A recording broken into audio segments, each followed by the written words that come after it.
Diddy kept looking at me, and Kanye kept looking at Lauren, and like they were exchanging glances, and I'm like, they're like watching me strangely. And I'm like, okay, let me pretend to drink, and like I'm not actually doing it. And like that seemed to like make them happy, like me like pretending to like to join in. And immediately I'm like, there's something fucking in this drink. There's something in this drink. And I didn't know what to do. And I like, my manager was like across the room, but like close enough, but like not next to me, so I couldn't like whisper to her. But I wanted to tell her, I'm like, hey, don't fucking drink this. There's something wrong with this. But I couldn't. So I reach for my phone and I start to type, and Kanye takes the phone out of my hands and he's like, who are you texting? Like, you don't need to text anyone. Like, we're having a party. And I was like, okay. And he like puts it on one of the speakers. And I'm like, fuck. Now what do I do?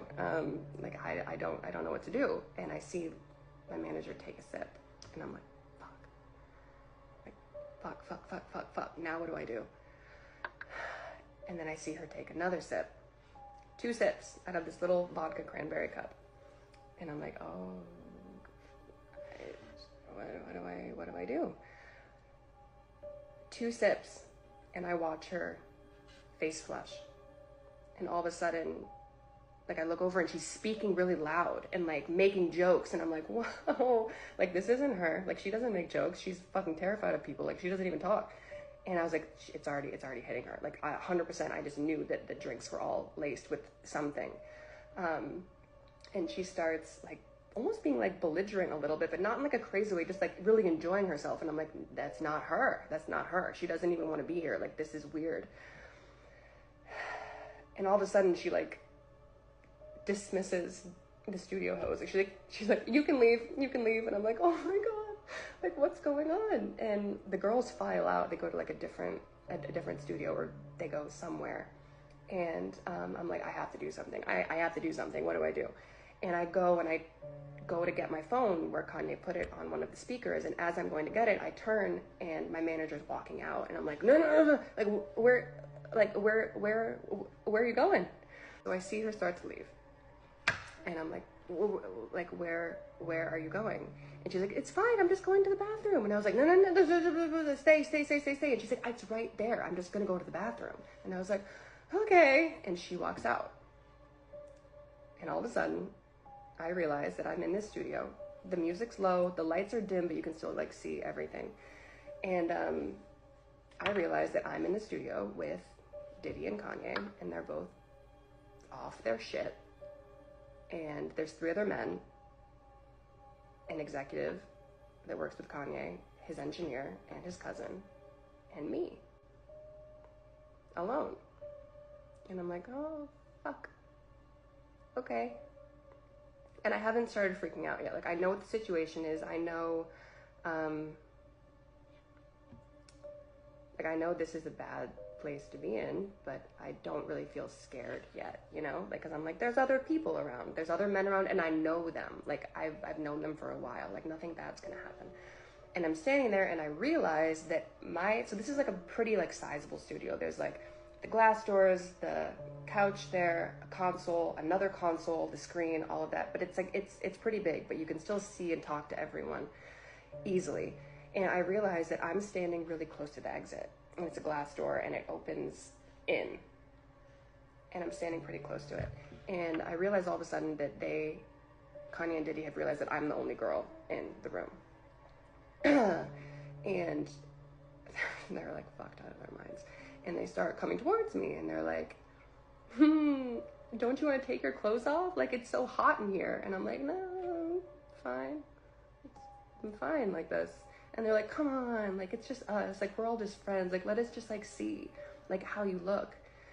And I'm like, okay, I'm fine. And, like, I still haven't gotten scared yet, you know? Like, I'm still, like, this is a bad situation. I'm creeped out, but, like, there's no reason to panic. There's other men here. Yeah, so they're coming towards me, and I'm like, okay, this is fucked. I don't know where my manager is. I don't know where anyone is. And they're coming towards me more, and they're trying to, like, take my clothes off.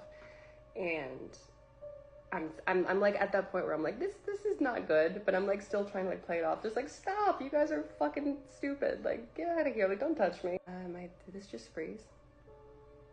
Okay, so let me just get to the point.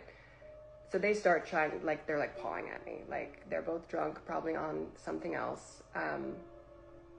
And I start to get a little bit apprehensive because I'm pretty much like backed up against the wall. Like, there's only one exit and I'm pressed up against this door. And I'm still not completely terrified yet, but I'm like, you guys stop, like stop. And they're getting to the point where they have like ripped my shirt off. And like, I'm like almost fully exposed at this point. And they're both coming at me.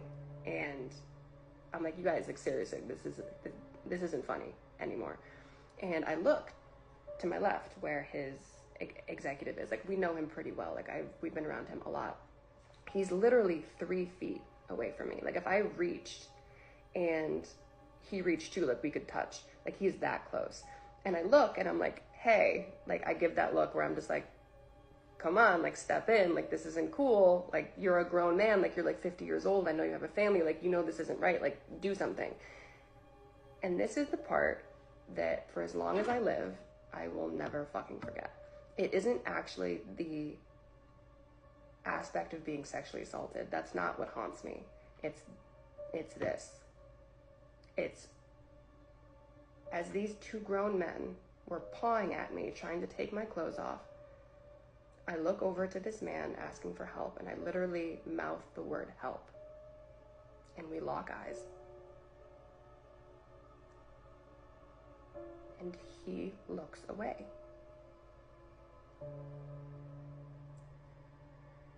I'm like, okay, there's 2 more men in the room. And I look to his engineer next, who's sitting right next to him.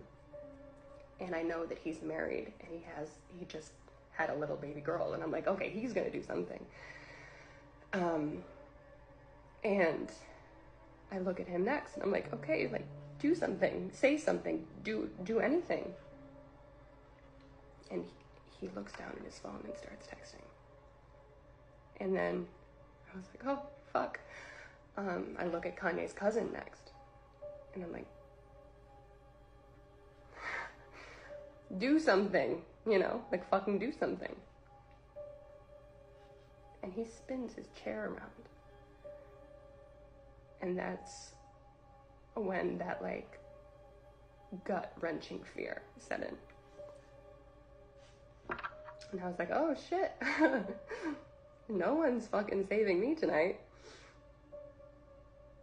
No one's gonna do anything. No one's gonna do fucking anything. And that's when I was truly fucking scared. At this point, they had ripped my shirt off and they were trying to get my pants off. And I realized that I was completely alone. And I closed my eyes for a second. And I was like, God help me. What do I do?